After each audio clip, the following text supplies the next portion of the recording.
In this tutorial, we're going to write our first JavaScript program using the Greater Than Workspace IDE.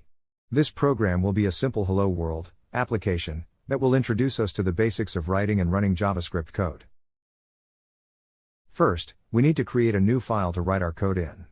To create a file, click the File plus icon at the top of the File Explorer, on the left side of the screen in your Greater Than Workspace IDE. Next, we'll write our JavaScript code. It's going to be a simple command that tells the program to print the text Hello World to the screen. In the new file, type the following code. Here, console.log is a function that outputs or prints whatever is inside the parentheses. The text Hello World is what we want to output, so we put it in quotes inside the parentheses.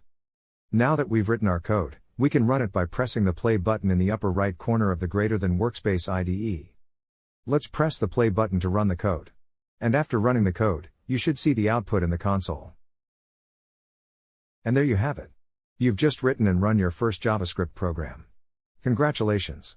Remember, programming is a skill that improves with practice. In our next tutorial, we'll delve deeper into JavaScript and learn more about variables, data types, and control structures. Until then, happy coding!